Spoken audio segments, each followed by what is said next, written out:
How are you? My name is Gary Fox. This is the Entrepreneur Experiment. Today, my guest is Eoin Bara, the founder of Tipple.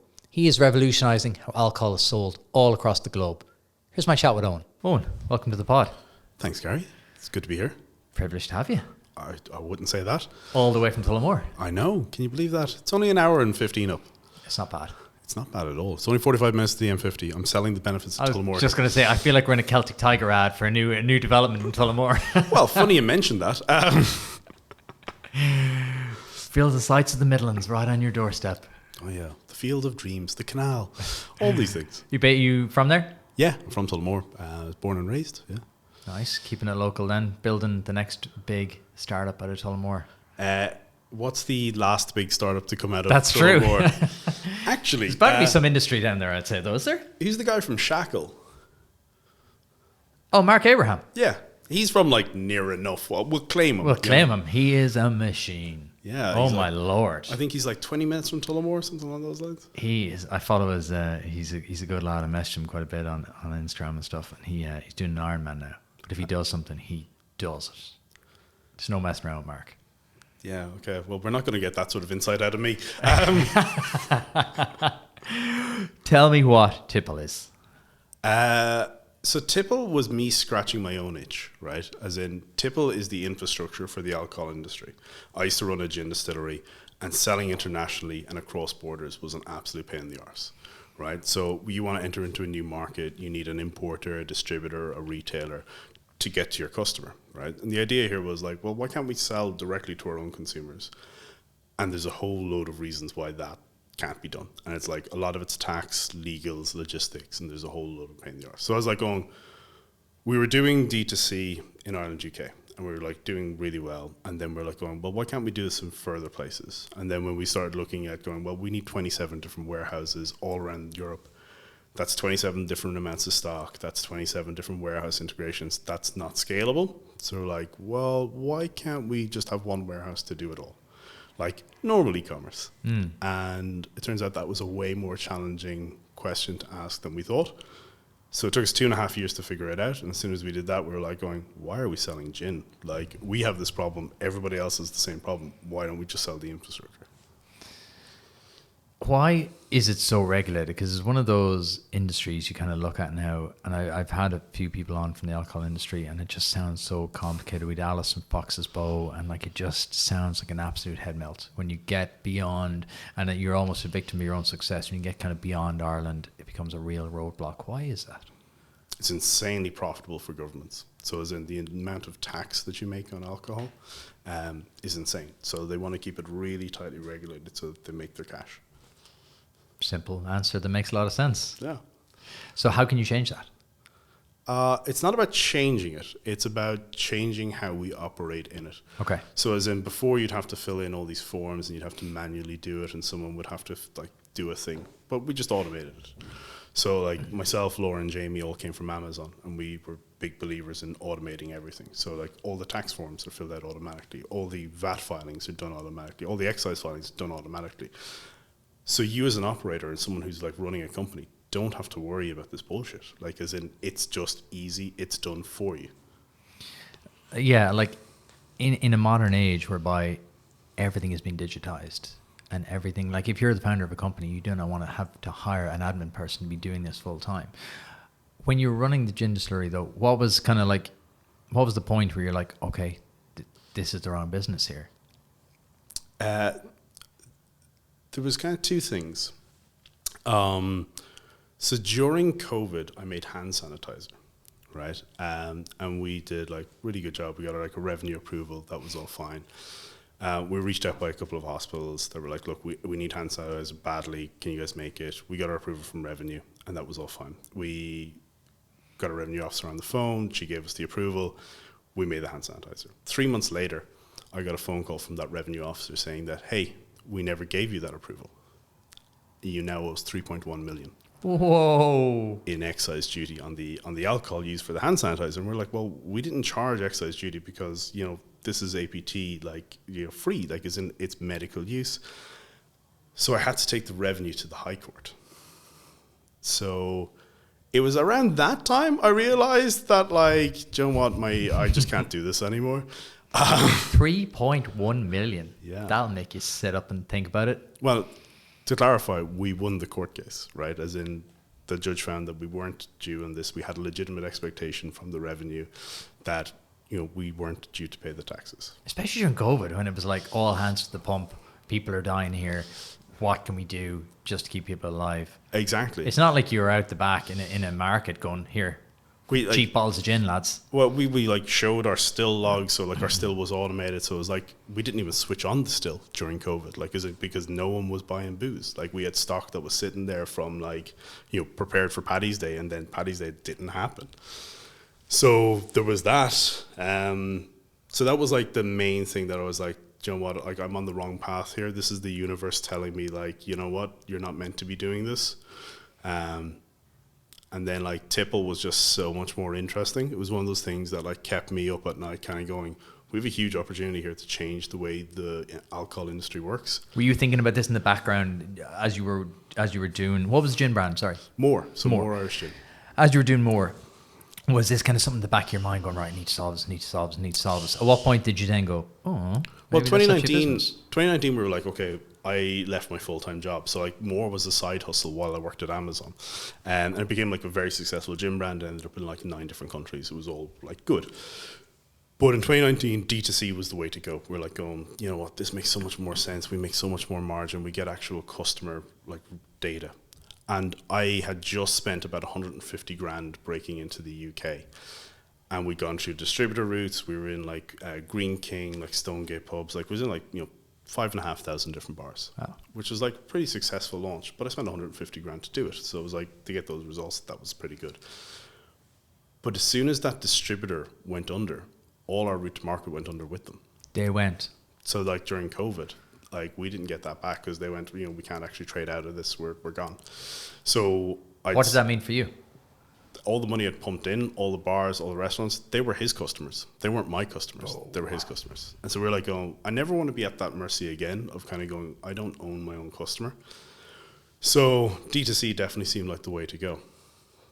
Over the past 5 years on this podcast, I've spoken to so many amazing Irish businesses who started from a single idea and grown to become world-class companies, able to compete with the very best on the international stage. And many of those started and grew with the help of their local enterprise office. From starting up to growing to becoming more sustainable or digitization, your local enterprise office has everything you need to make that happen for your business. Visit localenterprise.ie or click the link in the podcast description. Okay, you know me. You know I'm massively into my health, fitness and training. But there's one thing I haven't spoken about before, and that is a product I take every single day. It's a product called Resilience, and it's made by an Irish company called Ethos.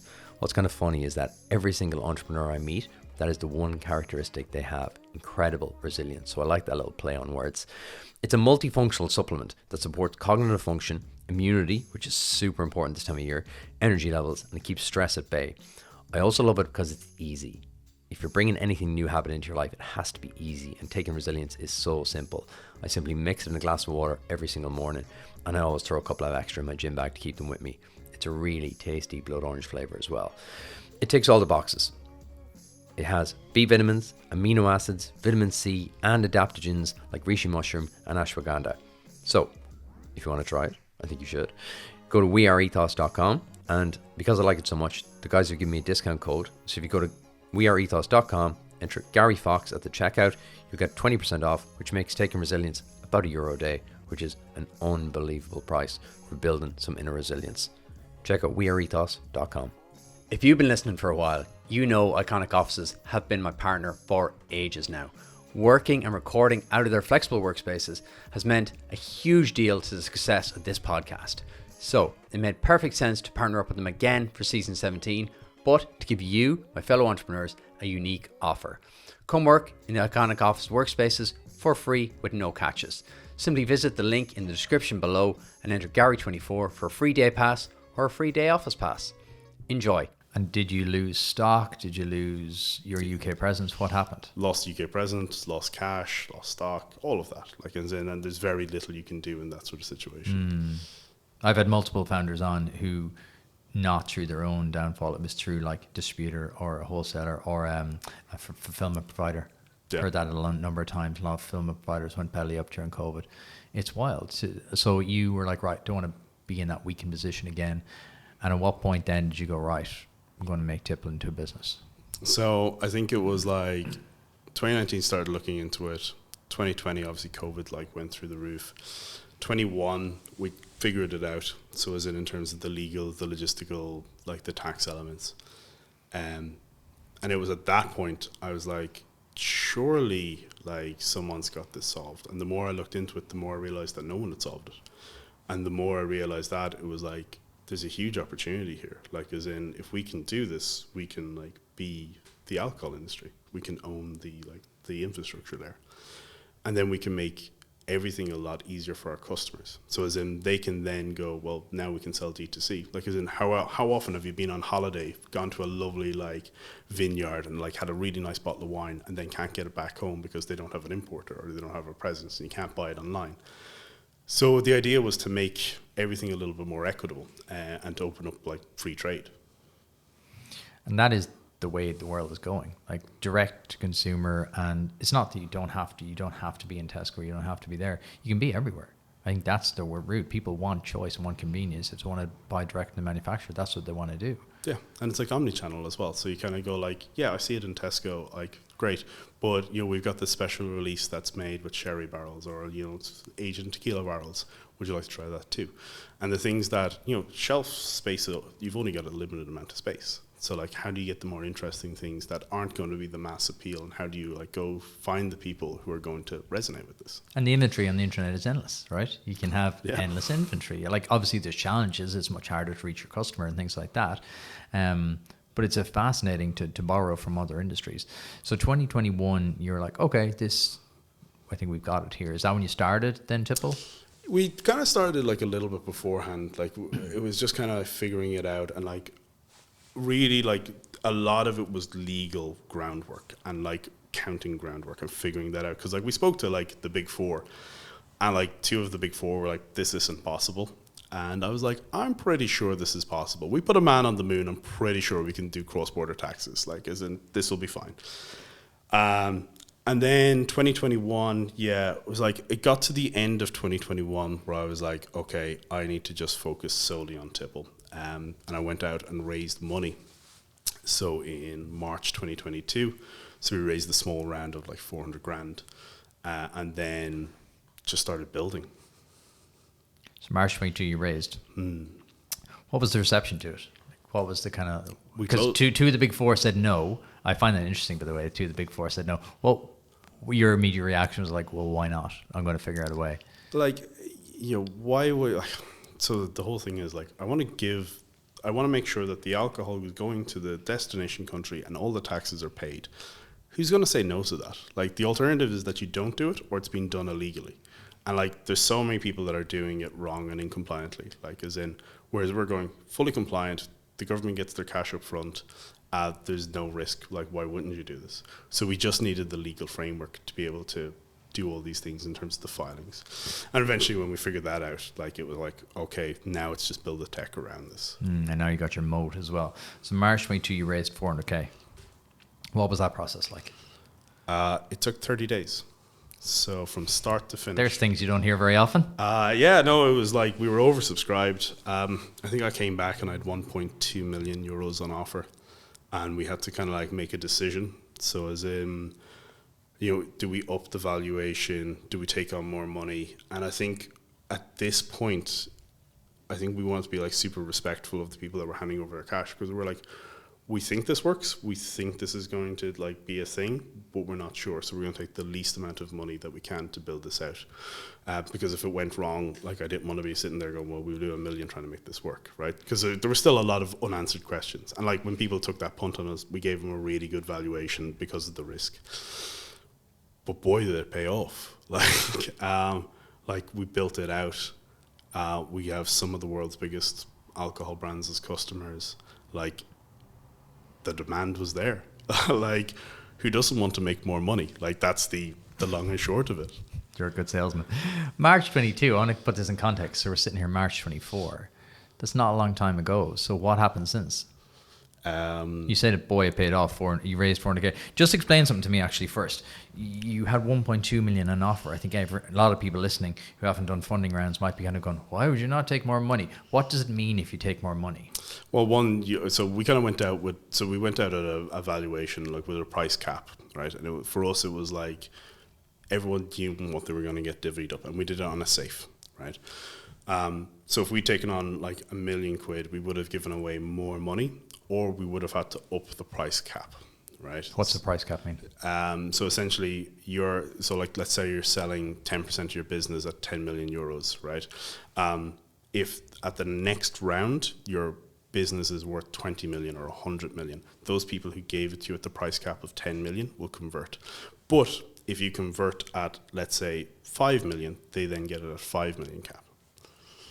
Yeah, perfect. Just it's good to kind of explain this stuff, because people are listening, haven't raised, to be like, well, why would you not just take more money? Because like, there's things that go along with it as well. Like, there was inherent risk. There was like, we thought it was going to work. We didn't know if the market was going to be there. Like, we could see it, but we didn't know if like anyone else was going to see it. And it was one of those things where it was like, is the alcohol industry ready to change? You know, like, is this a thing? And you know what? COVID was there. The tailwinds are there. Alcohol e-commerce is one of the only industries that didn't dip down after COVID. Really? Because what happened was the infrastructure wasn't there. So like even Walmart decided to sell alcohol online, and now went, okay, actually the demand is there, and they just kept it because people wanted to buy alcohol online. Why do you think that is? No idea. Like, as in, I imagine that you're starting from such a low base. Okay. Yeah. That like, you know, any sort of improvement is going to be, well, actually, that's the demand that I expect it to be there. I expect to be able to buy alcohol. You're coming, yeah, I get you. That makes sense. You're coming from 1 or 2% up to 5 or 10%. Like, because you see so many e-com brands now after COVID, and it's just a winter. It's an e-com winter now for a lot of them. They just had such stratospheric growth during COVID, and now they're living with a new reality after COVID. Yeah, and like we've kind of even seen like the trends that happen. So like February was a really bad month for e-com, like in general. It's still the same for like alcohol. People, like, I think there is a certain amount of people's disposable incomes and the cost of living and all of those things that are happening in concurrency that affect the macro trends of like people making discretionary purchases. Is that a bleed over from dry January as well? People still feeling the hurt from Christmas? Dry January is an interesting one. So the data that we see is that people buy as much booze in December as they do in January. Really? They just drink at home. I don't think people drink out. I think they drink at home because they're broke. That's quite grim, really, when you think about it. That's fascinating, because I would have thought dry January was a thing. I would have thought people are like, oh, you know, not drinking out for January. You see it in social media, but then again, social media isn't reality. But that's interesting. So the data you're seeing is that's the same. Yeah. Wow. Yeah. And why is February then a lower month? I don't know. I mean, it's only this February that we've seen it. So I'm not sure what's happening yet. So as in another month or two, I'll probably have an idea of what's caused it. When you see this data, what's happening with kind of the no alcohol, low alcohol area? Hard to call. Like, as in, also again, starting from a really low base.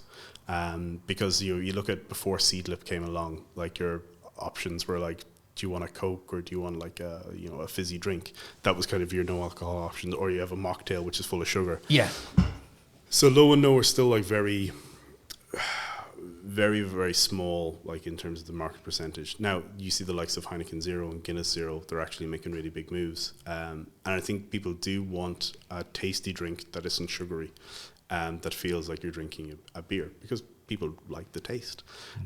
So you're seeing huge like improvements in it, and people are drinking less but drinking higher quality. So as in, you're not going out and having like a feed of drink, you're like actually having better quality but smaller amounts. Why do you think that is? I think it's to do with a couple of things. I think, so to put this in context, right? So the alcohol industry, 63% of all alcohol is consumed at home, right? And you kind of think that would be higher in bars and restaurants and things like that. No, people will, yourself, you'd go home and you'd have a bottle of wine on a Friday evening or whatever, or Tuesday evening, Gary. I'm not here to judge you. But the idea here is that people now have little luxuries. So instead of like when you go out to a bar, you won't go, well, I'm going to have this top shelf whiskey. You're going to go home and go, well, actually, I'm going to pay 70 quid for this bottle of top shelf whiskey and not pay 25 quid for a shot. Okay. And what about, like, is that, you've seen that across the board, as in people are people going out the same, or are people going out less and spending so in the same? in the on-trade, like, the data is down about 20%. So people aren't going out as much. Now, sorry, this is only the data that we see. So as in, and we can kind of infer that it's more on a larger scale, but these are only like my assertions and not like actual, like, not to be taken as gospel. Terms and conditions apply, buy it everywhere. We'll and put in not a warning. financial advice, okay? But from the data we see, like, people aren't going out as much, right? So as in like these sales in bars and restaurants, but also you're looking at the amount of closures that are happening.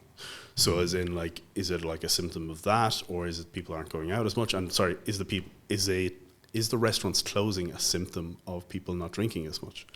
It's so hard to know. I walked around town last week for the first time. I parked the other side of town and walked all the way through town for 2 different meetings. And like the amount of closures I saw was scary, really. Yeah. Like it's actually insane. And like when you look at the cost of doing business, so you've got like your insurance, your like electricity, your rates, your rent. It's just incredibly expensive. We're in a strange moment, I think, at the minute. We're in a very strange moment. But even if you look at the price of food inflation, like as in, you know, food inflation is kind of like, depending on what it is, like it can be up to 100%. So like, how do you pass that on, like, to your customers and still maintain an affordable like presence that people can go out and enjoy a meal? But for you, if you're D2C, this seems like an opportunity. Well, yeah, you cut out the middleman. So as in, like, the producer goes directly to the consumer. They don't pay the importer. They don't pay the retailer. They just pay us. So how does this work then, essentially? Because, you know, it makes sense, you know, D2C, right? Okay. So it used to be, how did it used to be? What was the steps you'd have to go through as a drinks retailer to sell this, or as a producer? So you would probably go to a trade show. You would look for an importer, right? Or importers would look for you, depending on what you're selling. So like a gin or a whiskey. Yeah, we'll use your more gin. So more gin, Oh, yeah. back in the day, you would have had to go, right, we want to sell into Belgium. Yeah, so you'd look for an importer, right? As in, you'd probably like try and schedule meetings, or you'd either do a trip to Belgium or you do a trip at a trade show. You would send samples. They would either like it or not. If they liked it, you would then kind of go, well, here's what we think the retail price is going to be. Here's what we think your margin is going to be, and here's what we think the retailer's margins will be. And then you have to discuss an A&P budget. So it's like an advertising and promotion budget. So you're like, how much per case do we put aside for the promotion of the brand? And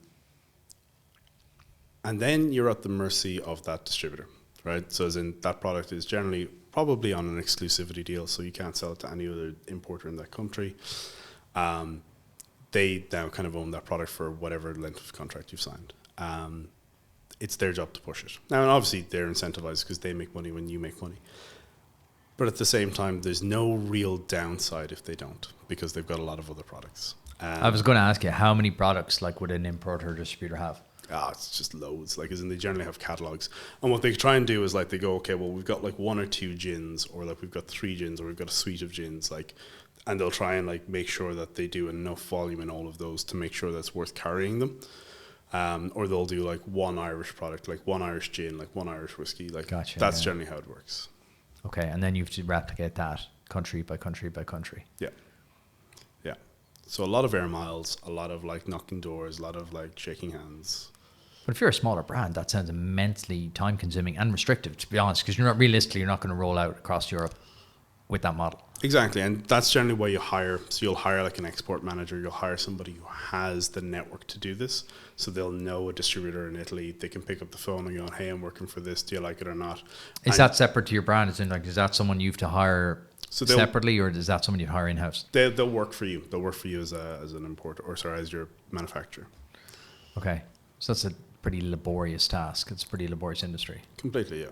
So if you're a smaller brand trying to crack into like bigger markets, like the example you give of the UK there, that sounds like incredibly expensive, time consuming, difficult. Yeah.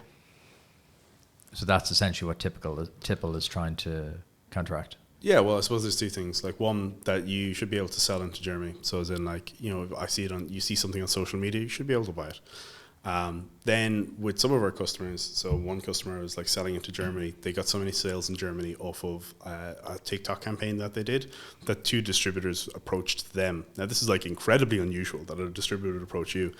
And they had their choice of going, and then they had the data to go, this is how many that we sold in this region. And then they actually got a national distribution deal off of it. So it kind of like inverts it on its head. Okay. So you can prove the demand, and then people come to you, which makes more sense, and especially gives you more power as a manufacturer. So that's the new model. So the old model is what you told me there. So the new model with Tipple then looks like what? Demand generation. So instead of selling to an importer distributor, to like, you know, wholesaler and then to a retailer, you now just sell to your end customer and let the demand come that way. What was it like then as a founder? Because I'd imagine when you set up the distillery, like what was the process when you were setting up the distillery? Like, because it sounds like a very different process to this. Yeah, no, it was absolutely I think everything I've done has just been difficult, right? As in, like, you've got to go through all your regulation, get a bond, like get a manufacturing license, all of that sort of stuff. You've got to come up with your recipe, you got to buy your equipment, all of these things. How did you start it? It was one of those things where I think I was having a midlife crisis at 27, you know, or like a quarter life crisis. Call it a quarter. Whatever you want to call it. And I was like I was like doing tech, I was doing design stuff, I was like designing websites and kind of interfaces and things like that. And I was like going, do you know what, I want to do something with my hands that's like tangible. And I was like, well, what do I love? And I was like, well, I fucking love gin. How hard could it be to make? And those are like those last like famous words. How hard could it be? And it turns out it was really fucking hard. So I then flew down to South Africa, right? Which like seems like a random choice because like we've got Scotland right there, but there was very few places that would teach you how to distill in like 2014. And I found this like place down in South Africa, and I was like, great, I'll do my training down there. So I did like my training for 2 weeks down in South Africa. It does sound a bit better than Scotland. No offense to our Scottish listeners, but I think I know which one I'd pick. Yeah, except for like when I got down there, people were like, are you okay? Like, you haven't like replied to me. And I was like, why wouldn't I be? They're like, you know, Johannesburg is the murder capital of the world. I was like, I did not know that.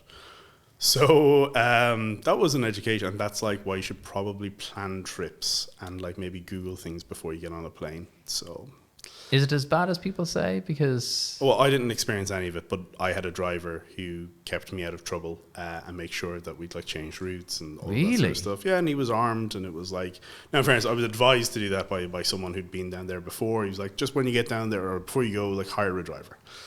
Wow. And I've had friends who've gone there and I've had no issues or anything like that, but that was just my experience. That's what I did. We didn't have any issues. But even to have to do that, like I try to avoid like cliches and hyperbole because you do see so much online about stuff, but then having even to hire a driver that's armed seems intense. Well, it's funny because once again, not planning this trip, I didn't know he was going to be armed. I was just given a number for a guy. He was like, here's the guy I use. And I was like, yeah, great. I was just given a number for a guy. How all good stories start. Yeah. So, and it's a completely Irish thing. Be like, oh yeah, grand, yeah. I'll use the same guy. It'll be great. And I kind of thought that like this guy was just going to like chauffeur me around and like do all that. And show me the sights and scenes and things nice. Like that. Yeah, no idea. So you went down there to learn how to distill, yeah, and I bought my equipment from there as well. So I flew it up from South Africa, which was surprisingly cheap. I was just going to say this sounds expensive. Surprisingly cheap. It cost me like I think 600 quid. It was like remarkably cheap because like you look at the amount of air mileage that I covered. Yeah, it was insane. So yeah, that was it. Did my training down there, set up the distillery in Tullamore, and then just started like, took me kind of about a year to 18 months to come up with the first product, to get it right and to get the flavors and all of that sort of stuff. So you got the training, got the gear, then started playing around, yep. testing, and then launched it a year later. Yeah. Okay. And what was that like? Pretty good. We were early in the gin boom. So as in, I think we launched in 2016. Yeah, 2016 or 2015, one of the two. It's hard to remember when you get this old, Gary. So we kind of like peak gin. We were early. We managed to get a whole lot of like distribution, a lot of bars, restaurants. People really liked that it was a unique flavor. It didn't just taste like other gins. It was like blackberry, raspberry, cranberry, kind of sweet, but still very savory. And it went really well. Why was there such a crazy gin boom? Every county in Ireland seemed to have a distillery at some stage. So easy to make. It is and it isn't, right? So as in, it's so easy to make gin, right? It's really hard to make good gin, right? And then it's really hard to sell it, and it's really hard to brand it. And it's really hard to get people to fucking care. So like, why should I drink your gin? Oh, because it's unique, just like every other gin. Yeah. So yeah, it's easy to make, it's hard to sell, hard to brand, hard to differentiate yourself in the market. So how did your journey go then? Kind of like you were early. How did that journey go then for the next couple of years? It went really well. Like, as in, so we really grew on like Instagram. Like, that was the whole thing. So we grew on Instagram. We did a lot of like random stuff, like Easter egg hunts, stuff that was cheap to do because we didn't have like massive PR budgets. We didn't have like massive amounts of cash to burn, but stuff that kind of got people engaged. So we grew in Ireland, and then we kind of started doing some little bits of export to like Denmark, Italy, like a little bit of France, a little bit like all the other places. So it went well, but like I decided to leave Amazon. So, and to context this, I was going home at the weekend from my job at Amazon to distill batches for it to be bottled during the week and be sold. I was trying to work out the timeline in my head. I was like trying to like scan through your timeline in my head as we were chatting. I was like, this doesn't all seem to line up. So you were double jobbing. I was like, so I had this at the weekend. I had people like who were packaging and all of this sort of stuff. So I was distilling at the weekend, and like it would sometimes be like I'd have to leave work at like 6 or 7 o'clock in the evening, drive home, distill for like till 2 or 3 in the morning, and then go back to work in the next day. So yeah, it was intense. And how did you transition out of that then? Because that seems like you do it for so long. Were you doing that from a money perspective, or are you doing that because you're trying to hedge your bets? Why were you doing that? It was a money perspective. So like the gin distillery at the start wasn't making enough money to cover like salaries, and then like it's a machine because like it always needs more money in order for it to grow. And by me not taking a salary, it seemed like, well, this is the best way to do it. And plus, like, I was the distiller and CEO. Like, I had a sales guy. I had like someone to do like marketing and branding. Like, and then in 2019, I decided to leave Amazon and really focus on the business because it was growing to the point where it was like, this is becoming unsustainable for me to run. And I managed to start the conversations with like a lot of travel retail companies. And then around 2020, we had a pretty big deal with a US retailer that was like in fruition at the point where I'm seeing the revenue. And we lose that deal because of the due diligence, because they like Google and they're like, you're suing the tax authorities? Really? Like, yeah.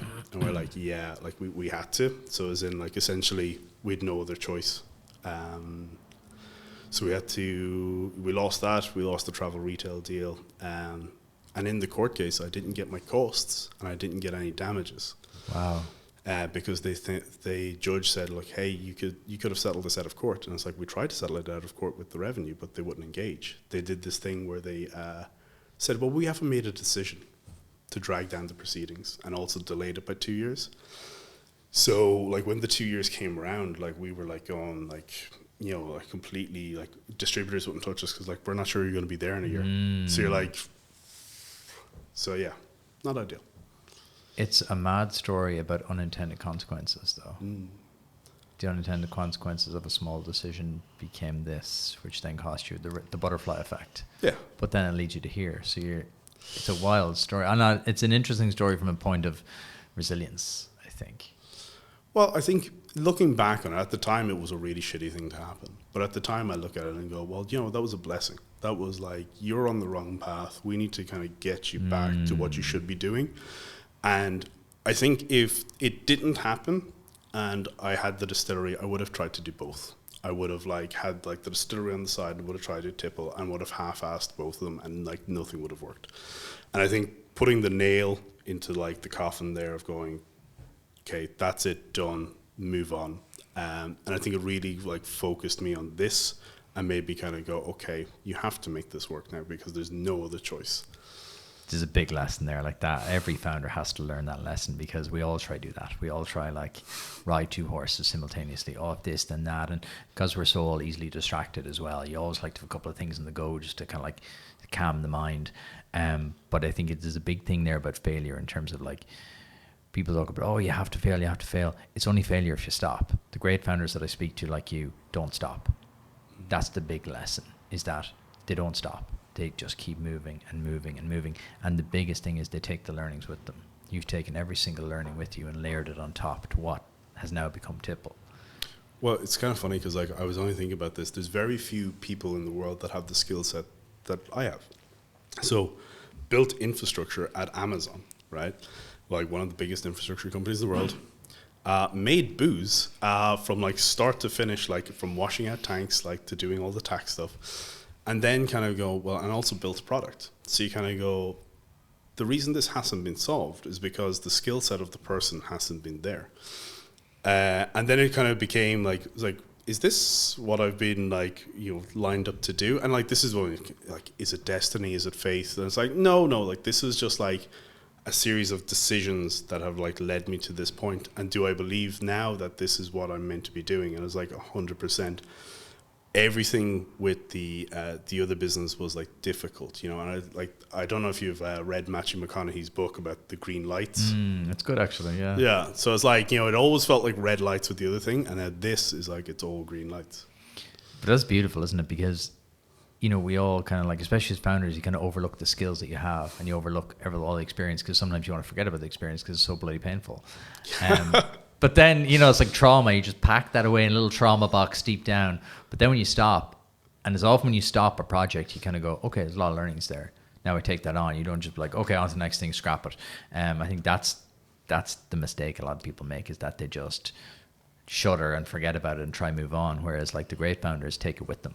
They package up all that learnings together and go, all right, this is unique. This is a unique experience. And it's like you said, no one from a tech background is going to have wash tanks, figured out recipes, flown to South Africa, figured out like the logistics of getting this to there, and then felt the pain, properly felt the pain, not like, oh yeah, I've seen it on a spreadsheet, makes sense.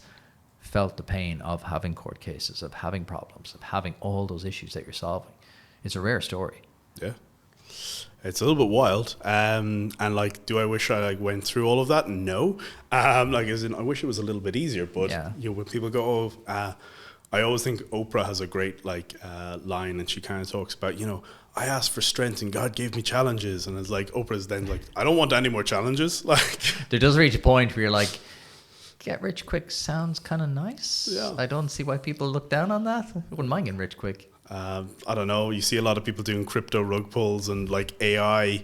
I was talking to a guy and he was like, yeah, no, I just raised like 30 million pre-seed from my AI startup. And I was like, oh God, like I was like, and like literally I was like, when did you start this? And he was like, oh yeah, no, like 6 months ago. And what were you doing before that? I was in crypto. And I was like, are you just jumping from like hot thing to hot thing?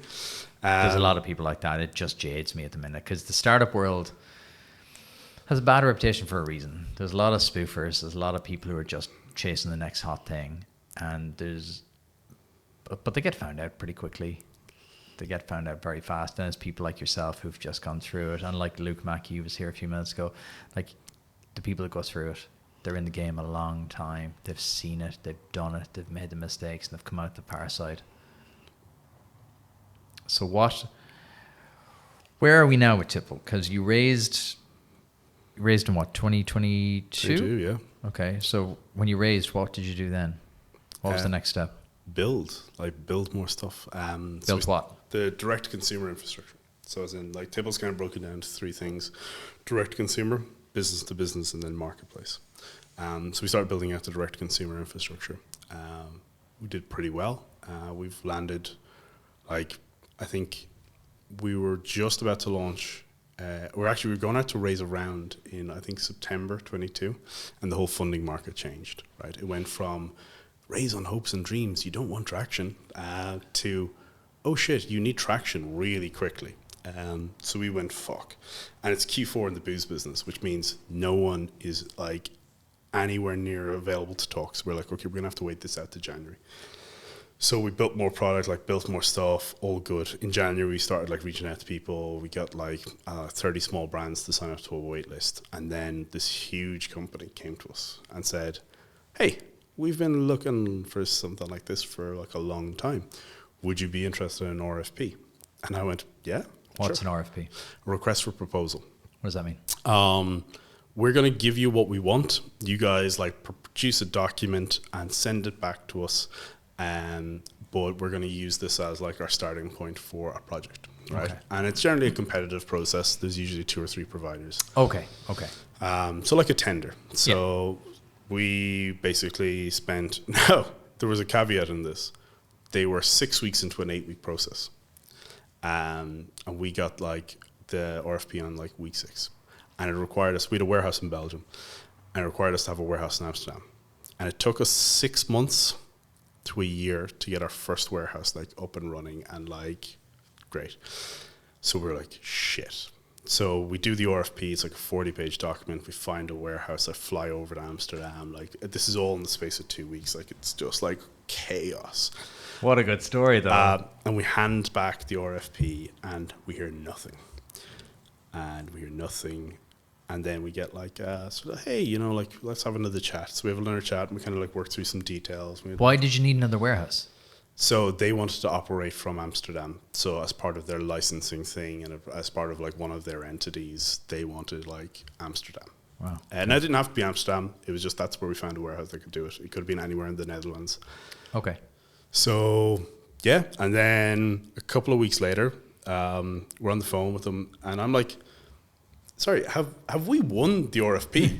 Are we dating now? Sorry, did we skip that conversation about what are we doing?" And the guy's like, "Oh yeah, sorry, yeah, you won." And we're like, you know, it wasn't the sort of like, "Oh my lord, yes" moment, but we were like, "Oh great," and then I was like, "Oh, wow, that's incredible!" Like this. So what does that mean then for you? That is like a gold stamp. Like these people are like one of the biggest operators in the world, like as in household names, Right. like as in Global brands. Yeah. Okay. But for them to come, see how the tech works, do all the audits, see the warehouse, see all of that, for them to go, wow, this is like the next level sort of stuff. Yeah, they signed off and it was all good. Okay, and from a money point of view, does that bring a big injection then, or is this just a start of a journey? Well, I mean, like in the grand scheme of things, it's just the start. So as in like, yeah, it brings cash, brings revenue, but like, you know, you're always kind of chasing the next thing. So as in like, we've got pretty much 5 of the top 10, like on either in sale, signed, or like in a process. Oof. Yeah. Is there a social proof element then when someone big comes on like that they're like, oh well, these guys must know what they're doing if so and so are dealing with them? Well, yeah, like it's enterprise grade, so you kind of go like nobody wants to go, oh, we hired this little startup and Yeah, like give them a shot. Yeah, exactly. You know, and in fairness, like that first company, like they kind of like they looked at the options, they looked at how like operationally good we were, they looked at like a lot of things, and like they did take a bit of a punt because we were still like a startup, like as in, you know, you're shipping bottles but you're not shipping at their scale. And in fairness, like we've never let them down. Like we actually improved their operational efficiencies. It's great the stuff that we've brought to them as a small company, going, here are the things that like operationally that we can like either save money on or do quicker or like give better customer experience, and they're going, we've never had this opportunity before. Is that because you're going from big to small, as in like you guys are nimble, you're quick, you're fast, you can change things quickly, or what is it? Yeah, and there's other things like the way we operate as well. Like they've operated at such massive scale, and then when you're like doing something on a smaller scale, they don't know how to do it. I get you. You can kind of see things clearly, I guess, when you're coming at it from a fresh perspective as well. Question: what are we going to do with the warehouse in Amsterdam if you didn't get the RFP? Well, in fairness, like we didn't have to buy the warehouse. Like, as in, they're a company that's been operating for like hundreds of years, right? So, as in, we kind of went to them. We said, like, look, here's the story. Here's the customer. Here's what we want to do. And they were like, yeah, we can do this. And they were really excited about it because they were like, we get asked for this all the time, and we've never known how to do this. Okay. So either way, we probably would have used it for like load balancing. So as in when you've got like so many packages to do in a day, there's only so many people can pack by hand. So you either go into automation or you load balance. So for you as a company, you actually have to physically take the stock then into a warehouse that you control. Well, I don't touch it ever since the forklift incident. So no, there's we don't ever physically touch it. Like we're a fintech company, like as in that's all done by warehouse partners, transport partners, all of that. Oh, I get you. What we do is taxes and logistics. Right. Okay. Fintech, very sexy. Yeah. Very much of the moment as well. Of course. Well, let me tell you about the AI we've got built in. But physically, it has to come through a partner of yours. So you're actually physically, okay, that's really interesting. There's like a lot going on there. Like there's a lot happening. Vertical SaaS, like, is probably the way to go. Like, as in, when it's something so niche and specialized, like, you want to do it end to end. Like, as in, you can't just hand it off. Like, especially with the taxes, because, like, we have to prove that it's landed in France. You know, we have to pay the taxes that are due. We have to reclaim taxes from over here. Like, as in, there's a whole load of stuff that happens in the background. What kind of taxes is on alcohol? Just because you said it a number of times there, I don't really understand how much tax is on alcohol. So on a bottle of 40% gin in Ireland is €11.92. So €11.92. Taxes? Yeah. So here's the thing that, like, the value chain, right? So if I sell you, let's say my bottle of gin costs €10, right? I then add on €11.92 and it gets sold to a wholesaler. Wholesaler will then add 20% on the cost of the bottle plus the cost of the taxes, right? Then the retailer then adds on 30% on the cost of the bottle and the taxes, and then adds on VAT. So you're buying a bottle that's 50, 55 quid on shelf. It's probably been sold for 10 quid at the start. That is insane. So how do brands still sell alcohol cheaply then? This is like a really interesting question, right? And it's only, actually, I only kind of found this out during COVID, right? So during COVID, these huge companies are producing these, like, well-known brands, and, like, you see them in pubs all the time, and your vodka soda or whatever. Those products are sold for, like, I would say just above cost, right? And they're only there to take up space from their competitors. But the manufacturing lines are so efficient that in order to stop them, and in order to, like, it's so well run that it caused this massive problem. So I don't know if you remember, before the minimum unit pricing came in during COVID, a load of booze was sold off really cheap because there was all of this stuff for the on-trade that actually couldn't be sold. So they're like, well, what the fuck are we going to do with it? So they just dumped it into off-trade at really cheap prices. Probably lost a little bit of money, but it was cheaper than storing it. Okay, so this has changed now, as in alcohol pricing has gone up? Yes, there's minimum unit pricing tied to the units of alcohol. Now, it doesn't really affect on the kind of luxury premium end, but, like, the likes of, you know, a beer, or buying a bottle of wine, or, you know, cans at the lower end, that's where, like, really affects. Okay, and then combined with this new return scheme thing, seems to be a hard time to be producing anything. And you know what, the return scheme thing is, like, it's like, it didn't work in Scotland, right? As in, and it's been proven to be an absolute, like, nightmare. It just doesn't work. It's off to a bad start. Really bad start. Like, and as in, like, I don't even know where the machines are. Like, as in, you've got to put in your can, like, but, like, what about all the cans that, like, it came in on February 1st? It kind of, like, sprung up on people. If they're at all the shops, so you see them at all, like the Tesco's and the Spars and the Centras and all that kind of crack, they're there, but then you have to clean them and bring them all back. You have to clean them? Yeah. And, like, but wait, so why isn't it just, so in, like, Europe and the rest of the, like, you put the thing in, it makes sure that the size is correct, it crushes it and gives you your money. You have to have the logo on it as well, I think, is the other thing. It's wild. It's one of those theories that you kind of go on paper going, oh yeah, but then you see it in practice, you're like, no. Yeah, it's like the air code thing. It's, like, great in theory, not great in practice. So yeah, got to factor in the return scheme. You got to factor in minimum price of alcohol and the taxes. Yeah. Okay, so all this kind of seems to be tipping towards your model of being able to sell directly to consumer. Yeah, like, as in, like, and the thing is, you literally cut out the distributor, so as in, like, and you cut out the retailer, so you've got so much more margin to play with in terms of acquiring your customer, in terms of being able to offer discounts, free shipping, all of these other things that kind of, like, the more we talk and the more I'm kind of learning about this just seems like you've kind of, like, you've seized on something massive. You've seized on whichever great entrepreneur must recognize. You're swimming with the tide. You're not trying to create the wave. You're just, here comes the big wave. Let's just get on the surfboard and paddle. well, like, omnichannel is there. Like, as in, you look at, like, every other company has gone. Like, you look at Nike. You can buy Nike in a store. You can buy Nike online. Like, why can't you do it for Boost? And it's because the infrastructure is not there, right? So as in terms of, like, market penetration, it's super low because the infrastructure is not there. So, like, what we've done is build an infrastructure, and now you've given people the tools to be able to sell. So you raised 400. Have you raised again, or are you going to raise? Elaborate. Yeah, you can't just come on and go, yeah. Yeah. Look, don't worry about it, Gary. Don't worry about it. It's all in hand. Because like the winds and the tides, I'm using all the analogies now, they all seem to be with you.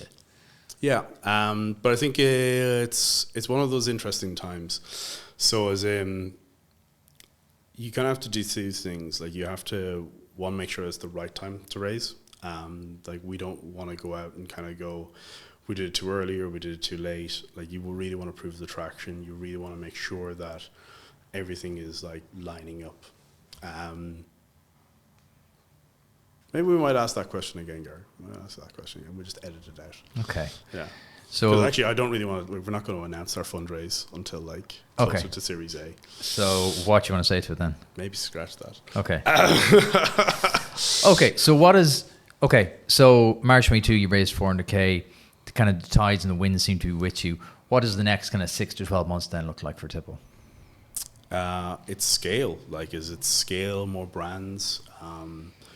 And the other thing, well, sorry, it's not just about the number of brands that we service, because like, as in we're extremely selective about who we work with.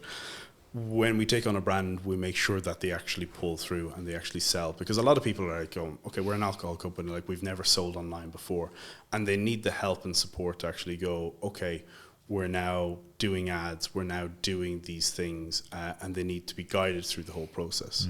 So our whole thing is taking on brands, making sure they're successful, and then scaling with them. What's changed since Startup 1 to Startup 2? Because I love asking serial founders this, because it's a different conversation with a founder who's done multiple. Very, very different thought process, very, very different attitude, behaviors, mannerisms. That's why second founders are funded so heavily. What's changed for you between Startup 1 and Startup 2? So I think it comes down to like a few things, right? So in Startup 1, I was selling like a luxury good, like something that you didn't need. And when I was selling hand sanitizer, it was something that people needed. So we're like going, okay. So I think it comes down to three things. One is product. You have to have a really good product. And in More, I had a really good product. Two, it comes down to distribution, right? In More, I had really good product, but I didn't have the distribution channel. And then three, it comes down to the ecosystem, right? So as in, how do you actually create something that pulls up all the things that are in the category? And with Tipple, what we've done is like, we've got a really good product. We are the distribution. And then we're bringing the ecosystem of the brands to kind of push this all forward. So there are kind of three things. Yeah. It's really interesting. It's a cliche, but everyone says it, and it's definitely true. First time founders focus on the product, second time founders focus on distribution. Yeah. It's exactly what you said there, and I like the way you've got a framework as well. So where do you want this to go? Like, what's your vision? I want to be involved in like basically every alcohol sale across the world, right? As in Biggie? everything. Like, as in, why not? Like, as in, okay, if we're going to go big, right, I'm not putting a rocket to Mars. But I should be basically going, okay, you want to move alcohol from one place to another, you want to move it to a bar, you want to move it to a restaurant, you want to sell it to a consumer. Why shouldn't it go through us? Like, as in, the idea here is that you should do one-click market entry. So as in, like, taxes shouldn't be difficult. I shouldn't have to go find a local fiscal representative. I shouldn't have to go register for VAT. Someone should just handle that for me. I want to be able to scale at the speed of my brand. Like, and that's the thing you kind of learn. Like, yeah, make it easy to sell booze as it is to sell anything else. How do you balance this with yourself, with your life? How do you look after yourself? And kind of like, I like to ask founders just a little bit more about themselves. Like, how do you balance this all off? I fucking love what I do, Gary. Like, as in, I actually like can't wait to go to work. Like, as in, it is one of these things that it gives me such joy. Like, bear in mind, I used to be like in tanks, like spraying them down and fucking cold, and like it was really cold. Did I mention how cold it was in that distillery? So like me kind of doing this, like it's really interesting because it's like everything that you can like imagine. You go, okay, why can't we do this? We can go, okay, well now we can build tech around it. We can solve this huge problem. And it really excites me because our customers go, holy shit, like we never thought that this would exist. This is like really interesting. And the response and pull through that we get through is phenomenal. So yeah, it really energizes me, excites me to do it. That's the thing. Like, and as in, like, every evening I think about this. I think you kind of have to be like slightly like nuts to do like a second startup. Because whatever about the first one, you've got the optimism bias and you've got the naivety of this is all going to be fine. The second time is like, you know that you're going to be like chewing glass at some stage. Like, it's not easy. You're going to have to do like lots of things. It sounds different though. It sounds like there's a pull factor here. It sounds like there's a real pull factor here in comparison to the first one. Yeah, and the thing is, like, it's just selling necessity, selling a need, and like, who doesn't want to make more money? Like, that's the kind of like selling point of Tipple. It's fascinating. It's the old thing of like, do you want to sell painkillers or vitamins?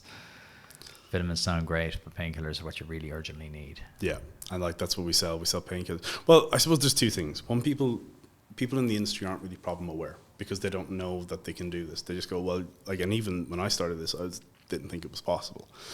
So when you figure that out and you kind of go, there's a thing here that you guys are missing out on, like this channel exists and it's like incredibly profitable, then they get really, really interested. So it's not like you're selling, like, the larger companies are really problem aware. The smaller companies don't know the problem exists. It's a beautiful position to be in, though. We'll do our quick fire round. What book would you recommend every founder must read? It's a book I really like called Think and Grow Rich by Napoleon Hill. Oh, yes. Yeah, terribly like titled book, written in 1911. He was ahead of his time, though. Yeah, paid by Dale Carnegie. Fantastic book. I've bought about 17 copies of it. I keep giving it to people. Really? That's the sign of a true good book. Yeah, really good book. Yeah. And like everything else has been built off of this one book. Good. That's a proper old school recommendation. I like that. What's the biggest thing you've learned about yourself since starting your business? I actually thought I had no skills before like starting a business, right? As in, I think I deal with stress very well. I think I'm able to compartmentalize my problems and my challenges, and that's a huge thing as well that I'm able to do front side forward. So as in, like, just keep moving forward even when there's all of this stuff happening around me. So they're like the three things that I've learned. What valuable business is no one building?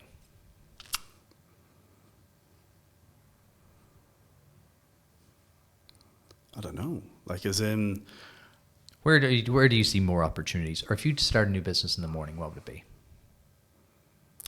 Do you know what? If I'd start a new business in the morning, right? So there's something that I'm like hugely passionate about, right? And am I hugely? No, I hate inefficiency, right? And that's like one of my fucking core problems, right? I fucking hate inefficiencies. And I look at the homeless crisis, right? And I look at like people that are like out in the streets and things like that. If I was to start a business again, I would probably do a social business, right? And I would try and get Ireland's best minds together and I would make a consumable product. Something like, I don't know, toilet paper or coffee or something that people will do every day. Run the business as a business, but give all the profits to solving social problems. Okay. Unique answer. I like it. What would you do today if I give you 10 million? You can't invest in your own business. Well, can I invest in that business I just talked about? Like, as in, you can invest some. Well, I mean, like, yeah, I would probably just like use that as starting capital for that social enterprise. Like, as in, and go either take coffee, take toilet paper, take fucking water, take something that people will use every day. Then build a board of like the best entrepreneurs. I'll probably look through the guest list of the entrepreneur experiment. Thank you very much. To go, okay, right, guys. Stellar list. And then like use those things, like use the ideas of going, okay, we're now making money. How do we allocate this money with the biggest impact? So that's what I would do with it. Okay. What's something in your daily routine you wish had started sooner?